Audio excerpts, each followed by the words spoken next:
2015 to 2016 Toyota Highlander hybrid. I'm doing the rear O2 sensors. This is a 3.5 hybrid engine. Mine's a 2015, but this goes for a 16 as well. So let's go ahead and get into it. So I'm going to start with the Bank 1 Sensor 2. It's right here. These are after the cat. I'm doing the ones after the cats. I sprayed it with some spray to loosen it up, and then it basically comes around here under this panel, and we're going to go ahead and just connect it right there. So I unscrewed these little twisty caps. Basically, it has a couple guides you got to pull out, and then we'll unscrew it after the harness is set free. Here's my Bank 1 Sensor 2 part number. I'll link these in the description. These are kind of hard to find. For some reason, this model, these sensors are kind of rare. So anyways, this one has a white ribbon on it, and here's what it looks like. Comes with new guides attached to it. So what I did is I got a little tool that's for pulling out little clips, and I came over here and I gently just kind of push this guy out right here. That was easy. Then come over here and get this guide out as well. If you're going to be reinstalling this sensor, be very cautious around the wires. But if you got a new one and you know you got the new one in your hand and you for sure it's the right one, then you could be a little bit more rough. But I recommend trying to stay as gentle as possible, just in case you have to put it back in. All right, got that one off. And then these unscrew. Like, get a flathead and just like unscrew these like you would like a just like a regular screw, and then they'll drop down. If they just keep spinning and they're not coming off, then kind of pull down on the panel a little bit, and then that'll make it come down. You don't have to get them all the way off, just get it to where you can get a little bit of access to the connector. Some people like to use a small flathead like this to get into the connector and help lift the tab up, but basically if you just get in there with both your hands and squeeze that button right there that I'm pointing at, and then pull the connector apart, that little button, and then you pull this side and it should come off. Over time they become really stubborn. By this time of making this video, this car is probably like 7 or 8 years old, so it's probably stubborn by now. And then we'll go ahead and get this guy in here to pull this out.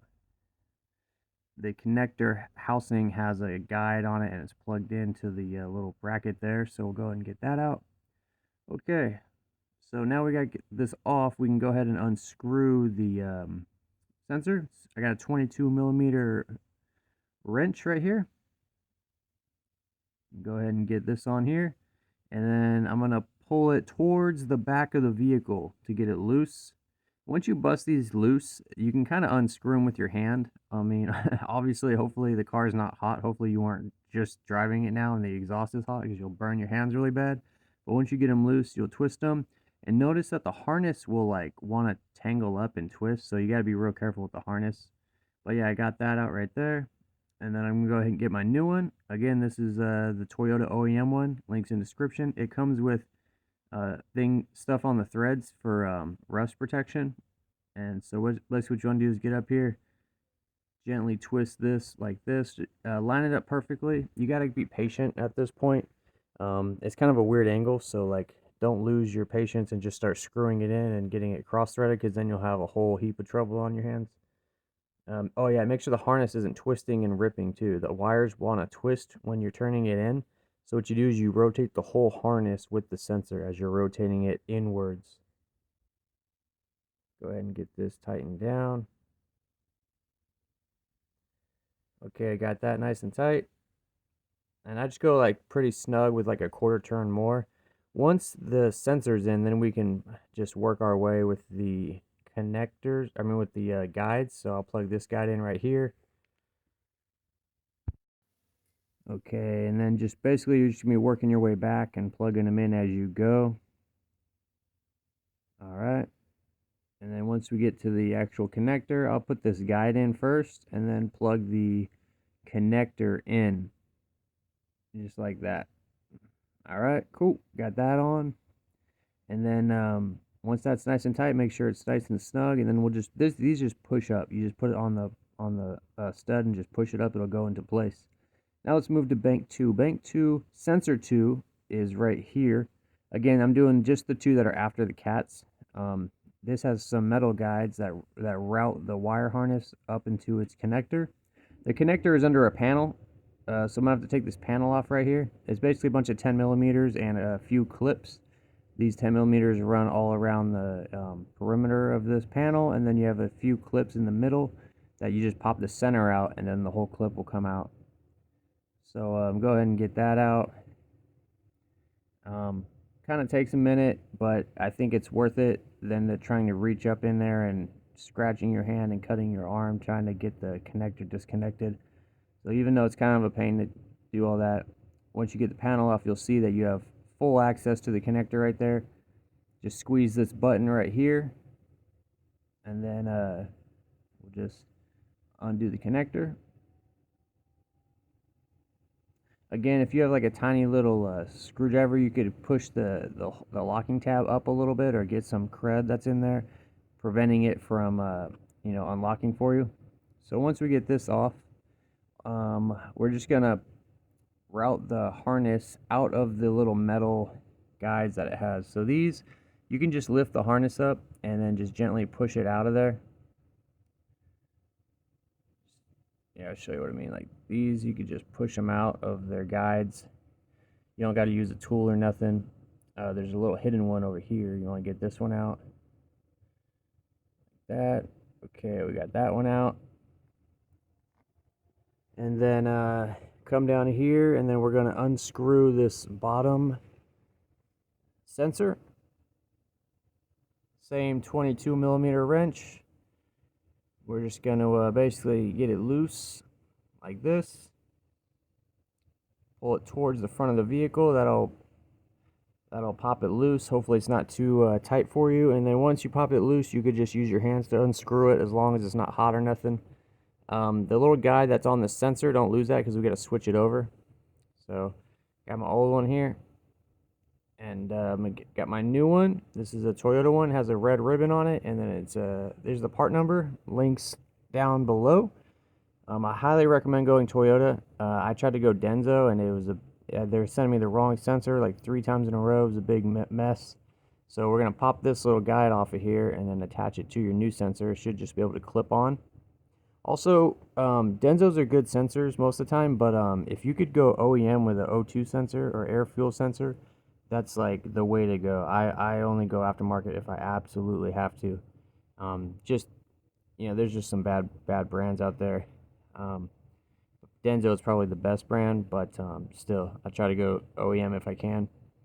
So we'll go ahead and notice I'm rotating the whole harness as I'm rotating the sensor, because the harness, if you don't rotate it, the wires will twist and start to rip, and then you'll be out. You have to buy a new sensor. So once we get it in, I'm going to snug it down, maybe do like a quarter turn after it's snug. And then it's basically just routing on this one, I'm going to route the harness up to the connector instead of connecting the connector first. So I'm going to go kind of just take my time and get this wire harness into these guides. And the one I'm doing now is bank 2, so they would call this bank 2 sensor 2. If it's after the cat, they call it sensor 2. If it's before the catalytic converter, it's sensor 1. So we'll plug this in, got that on there like that, and then we'll go ahead and get this last guide in. This is probably the most important guide because it's right next to the exhaust. And that's it. Got the sensor in. Okay. Alright. Alright guys, put your front guard back on and then you're good to go. And a quick FYI, I replaced the rear O2 sensors because after 500 miles my rear O2 sensor monitor wouldn't run. I suspected one of these rear O2 sensors silent failed, so I replaced it and then it went. And the rear O2 sensor monitor ran on the first drive we did. Alright, thanks for watching. Alright guys, that's all the information I got for you. The rest of the video is just a couple products and other stuff I got going on. Totally up to you if you want to stick around. I got a 15% off promo code for Oxido LED headlights. These are the best headlights in my opinion. They just recently upgraded all their technology, so their LED lights are even brighter than the others that are still using old tech. I've had many LED lights as far as like headlights, interior lights, whatever, brake lights, and these are the best. They don't flicker, they're not cheap, they don't like go out on you. All you gotta do is go to the Oxido website, type in your vehicle information, then look up what kind of light you want. All their products will pop up. And these are available on Amazon as well, but if you go to the website and use GearmoAuto in the discount code spot, you will get 15% off. So if you're looking for new, brighter upgrades, check these out. Hey, what's up guys? I want to tell you about Quantum Soap. It's a new men's soap company. They got many different bars of soap, each with their own ingredients and fragrance and texture. They even have grittier bars for like mechanics or whoever, like the dark matter bar. It's extra gritty. If you go to their website, it's free shipping over $50. Each bar is about $5. You also get a 10% discount code for your first order. They're coming out with many new soaps. It's definitely worth checking out. Of course, I have a discount code for you. It's GearmoAuto. If you type it in at checkout, you'll get 10% off. You could use it as many times as you want every time you order. These make great gifts to husbands, boyfriends, uncles, nephews. They even got the Galactic mechanic bar. It's super gritty for mechanics, so check that out. Type in the GearmoAuto promo code. That way they know you're one of the homies. And that's it, guys.